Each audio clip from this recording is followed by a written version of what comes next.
गौतम बुद्ध की शिक्षाओं को प्रस्तुत करने के लिए एक प्रभावी कहानी है। शब्दों की असली ताकत है। और इस कहानी को सुनने से पहले ही आप इस चैनल को सब्सक्राइब करें और अपने मित्रों को शेयर जरूर करें। मन की शुद्धि, तालाब और किचन का दृष्टांत। बुद्ध एक दिन अपने शिष्य को मन की शुद्धि का महत्व समझाते हैं। वह शिष्य अक्सर ध्यान करते समय विचलित हो जाता था और अपने अशांत मन से दुखी रहता था। बुद्ध उसे तालाब और रसोई, किचन का एक सुंदर उदाहरण देकर मन को कैसे शुद्ध किया जा सकता है, यह समझाते हैं। कहानी। एक दिन एक शिष्य बुद्ध के पास आया और बोला, भगवान, मेरा मन बहुत अशांत है। जब भी मैं ध्यान करता हूं, अनेक विचार आने लगते हैं। क्रोध, वासना, मोह, द्वेष, सब कुछ। मैं कितना भी प्रयास करूं, ये रुकते नहीं। बुद्ध मुस्कुराए और बोले, चलो आज मैं तुम्हें एक उदाहरण के माध्यम से समझाता हूं। यह तालाब का उदाहरण। बुद्ध शिष्य को एक शांत तालाब के पास ले गए। उन्होंने एक लकड़ी उठाई और उसे तालाब के पानी में हिलाया। पानी तुरंत गंदला हो गया। बुद्ध बोले, देखो, जब पानी को हिलाया तो वह गंदला हो गया। क्या अब तुम अपनी परछाई देख सकते हो? शिष्य बोला, नहीं भगवान, पानी में कुछ भी साफ नहीं दिखता। बुद्ध मुस्कुराए और बोले, अब प्रतीक्षा करो। कुछ देर बाद जब पानी स्थिर हो गया तो सारी गंदगी नीचे बैठ गई और पानी साफ हो गया। अब देखो। बुद्ध बोले, क्या तुम अब अपनी परछाई देख सकते हो? शिष्य बोला, हाँ, अब पानी बिल्कुल साफ है। बुद्ध ने कहा, यही तुम्हारे मन की स्थिति है। जब तुम विचारों को हिलाते रहते हो, उनसे लड़ते हो, तो मन और भी अशांत हो जाता है। लेकिन यदि तुम शांत हो जाओ, केवल साक्षी बनकर बैठो, तो धीरे धीरे मन की सारी गंदगी नीचे बैठ जाएगी। मन अपने आप शुद्ध हो जाएगा। किचन का उदाहरण। फिर बुद्ध शिष्य को रसोई घर की ओर ले गए।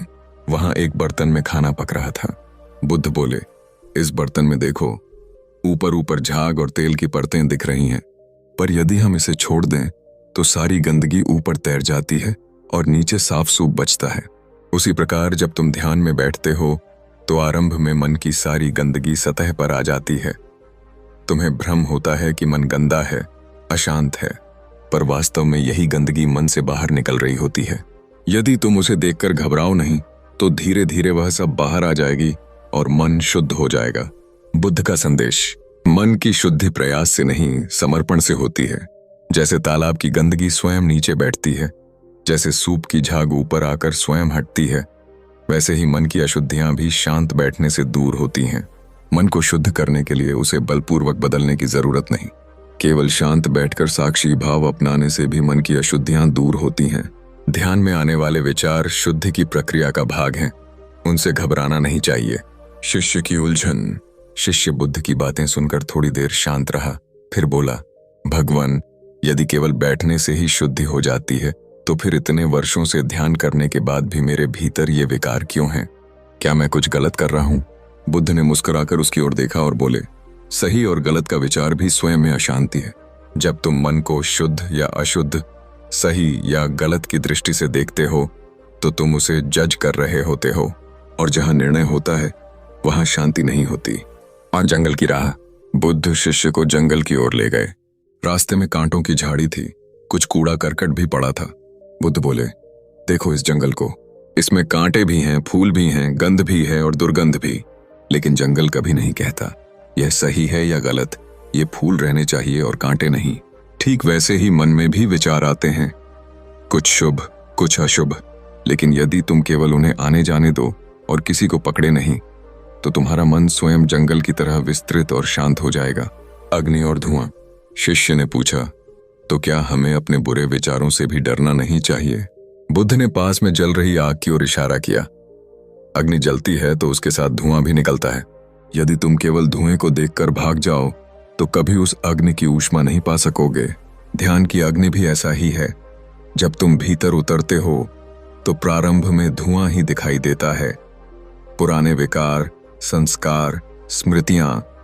लेकिन वही संकेत है कि भीतर गहराई में अग्नि जल रही है जो सब कुछ भस्म कर सकती है।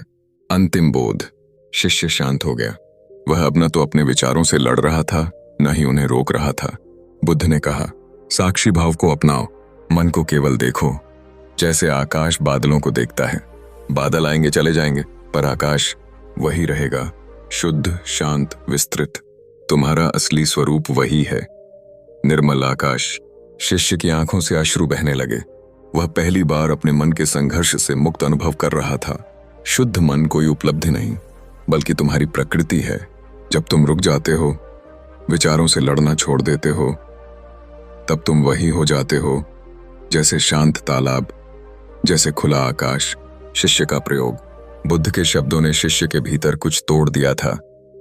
वह संघर्ष जो वर्षों से चल रहा था, अब धीरे धीरे ढल रहा था। उस रात वह एक पीपल वृक्ष के नीचे ध्यान में बैठा। इस बार उसने कुछ भी नहीं रोका, न विचारों को, न भावनाओं को, बस बैठा रहा, साक्षी बनकर। शुरू में मन में अनेक पुराने दृश्य उभरने लगे। बचपन के डर, अपमान, मोह, मोहभंग, वासना, क्रोध। पर अब वह उनसे लड़ नहीं रहा था। वह उन्हें आने दे रहा था, जैसे बादल आकाश में आते हैं और फिर चले जाते हैं।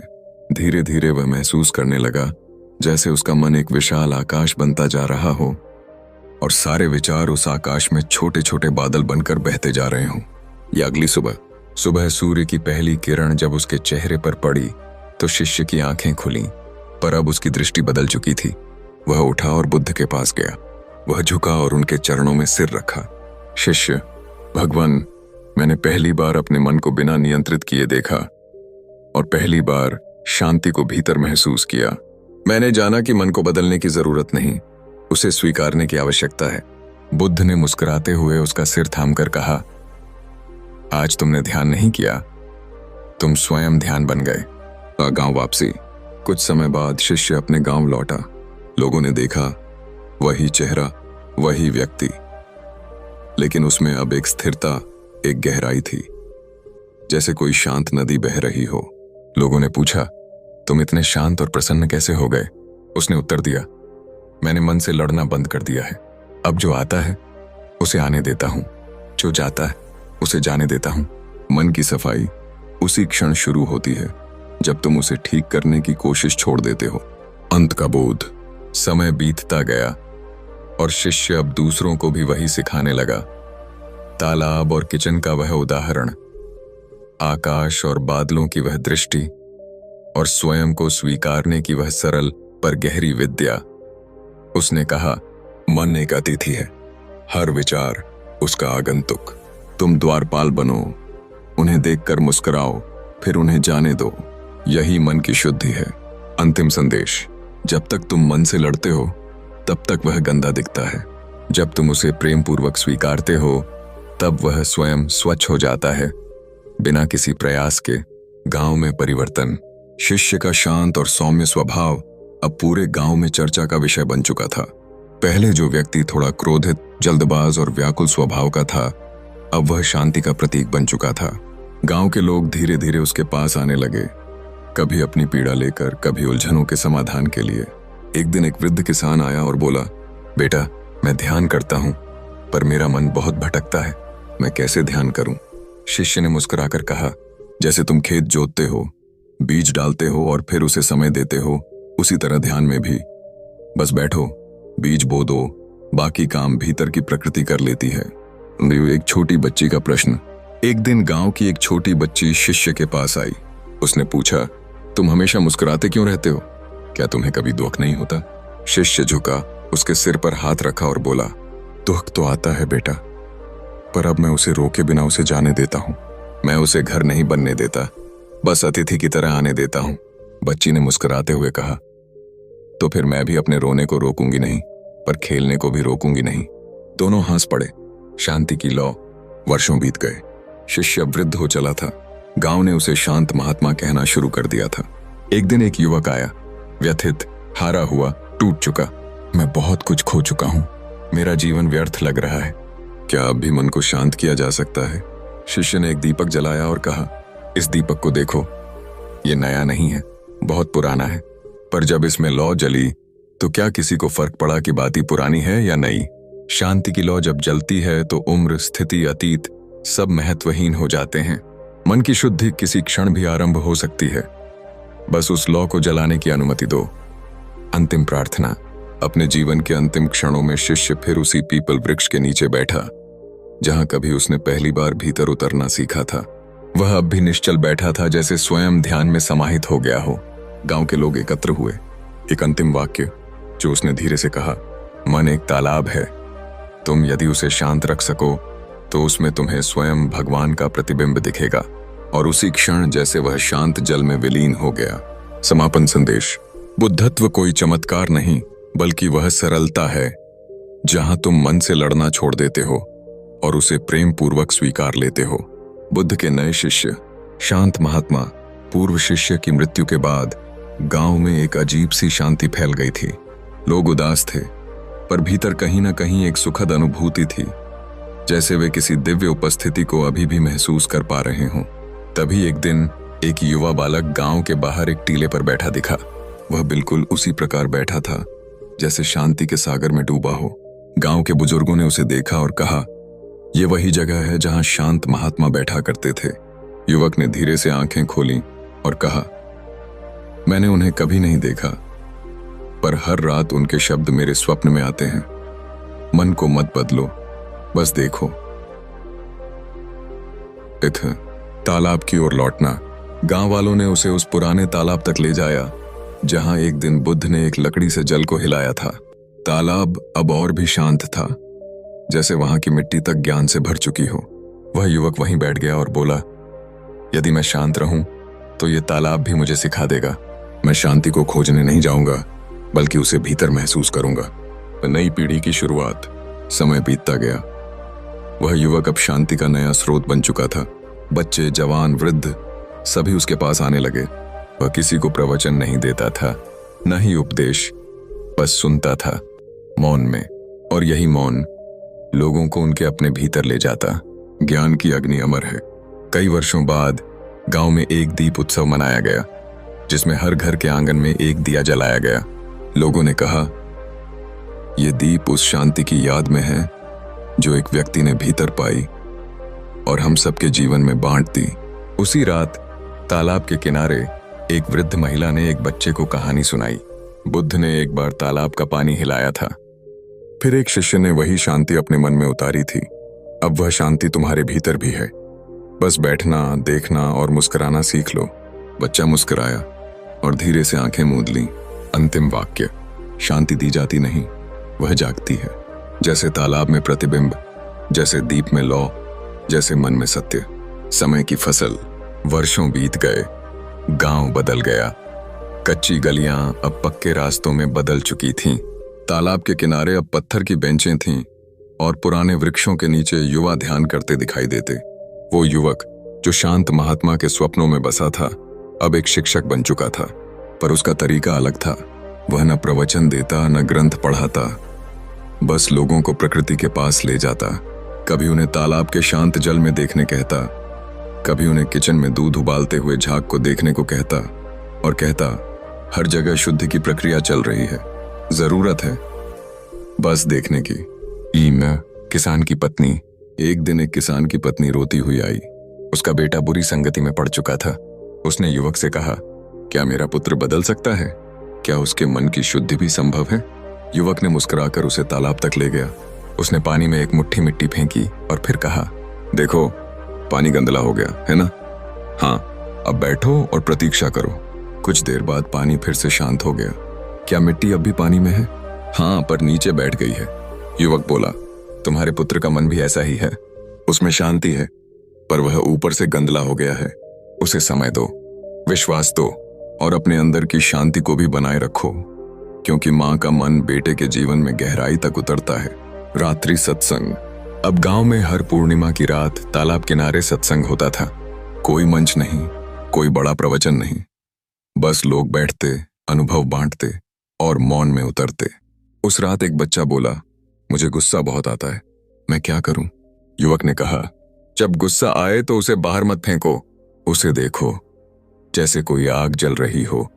उससे दूर बैठकर उसे देखो, जल्द ही वो राख बन जाएगी। मन का कमल। एक दिन एक वृद्ध साधक ने युवक से पूछा, क्या तुम अब भी ध्यान करते हो? युवक ने उत्तर दिया, अब ध्यान करना नहीं पड़ता, अब जीवन स्वयं ध्यान बन गया है। जब मैं खाता हूं तब ध्यान है, जब मैं चलता हूं तब ध्यान है, जब मैं चुप होता हूं तब वह और गहरा हो जाता है। अब मन कोई समस्या नहीं, वह मेरा मित्र है। विरासत का वृक्ष। तालाब के पास एक पीपल वृक्ष उगाया था। ठीक वहीं जहां बुद्ध के एक शिष्य ने पहली बार ध्यान किया था। गांव वालों ने वहां एक छोटा सा पत्थर रखा। यहां से शुरू हुआ था शांति का बीज। आज वो बीज एक वृक्ष बन चुका था, जो अब न केवल गांव को छांव दे रहा था, बल्कि हर यात्री को भीतर की ओर मोड़ देता था। अंतिम वाक्य, मन को न दबाओ, न सुधारो, बस उसे प्रेम से देखो, वो स्वयं शांत हो जाएगा, जैसे तालाब स्वयं शांत हो जाता है। और जब मन शांत होता है, तभी जीवन संगीत बन जाता है। राजमहल से संदेश। एक दिन एक संदेशवाहक घोड़े पर सवार होकर गांव आया। वह राजधानी के राजमहल से भेजा गया था। राजा स्वयं अशांत था। उसके मन में द्वंद्व था, निर्णयों में भ्रम था। उसने सुना था गांव में एक संत हैं जो मौन से भी उत्तर देते हैं। राजा ने संदेश भेजा, हे ज्ञानी, मेरा मन युद्ध भूमि बन चुका है। कभी क्रोध, कभी लालच, कभी भय। शांति की कोई राह दिखाएं। राजा और संत की भेंट। कुछ दिनों बाद युवक राजधानी पहुंचा। राजा ने भव्य स्वागत किया, पर संत मौन रहा। राजा ने झुंझलाकर कहा, आप कुछ बोलते क्यों नहीं? संत ने पास रखे जलपात्र में एक मुट्ठी राख डाल दी। पानी गंदला हो गया। राजा चकित होकर बोला, अब तो मैं अपनी ही परछाई नहीं देख पा रहा। संत बोले, राजन, यही तुम्हारा मन है। तुम्हारे अंदर सत्ता की राख, वासनाओं की धूल और भय की गंदगी तैर रही है। जब तक इसे शांत नहीं करोगे, तब तक न तुम्हें स्वयं दिखेगा, न सत्य। राजा की आंखें भर आईं। दरबार में मौन। राजा ने आदेश दिया, हर सप्ताह दरबार में 1 घंटा केवल मौन का होगा। कोई बहस नहीं, कोई निर्णय नहीं, केवल मौन। धीरे धीरे पूरा राज दरबार उस मौन को समझने लगा। जहां पहले शब्द गूंजते थे, अब मौन की शक्ति ने स्थिरता ला दी थी। यह मन की शुद्धि अब केवल एक गांव की यात्रा नहीं रही, यह एक राज्य की चेतना बन चुकी थी। अग्नि का दीप। संत ने लौटने से पहले राजा को एक दिया भेंट किया और कहा, इस दीप को केवल तब जलाना जब तुम भीतर सच्चा मौन अनुभव करो। यदि दीप न जल पाए तो जानना मन अब भी अशांत है। राजा ने वर्षों तक उसे नहीं जलाया, और फिर एक पूर्णिमा की रात, जब वह ध्यान में बैठा और स्वयं को पूरी तरह खाली अनुभव किया, उसने दिया जलाया और उसकी लौ बिना हिलने के स्थिर रही। राजा मुस्कुराया, आज नहीं मैं राजा हूं, आज मैं केवल एक शांत मन हूं। शांति की यात्रा फैलती है। वह संत गांव लौट आया, लेकिन अब केवल गांव उसका नहीं था। उसके शिष्य अब अन्य गांवों में, नगरों में, राज्यों में जा रहे थे। हर कोई बस यही एक बात सिखा रहा था, मन को जीतना नहीं है, उसे समझना है। जैसे तालाब की शांति धीरे धीरे लौट आती है, जैसे दूध की ऊपरी झाग खुद उतर जाती है, जैसे आकाश सिर्फ देखता है, पकड़ता नहीं। भविष्य की ओर। वर्षों बाद जब संत वृद्ध हो चला था, उसने एक बच्चे को ध्यान में डूबे देखा। तालाब के पास एक पुराने पीपल के नीचे।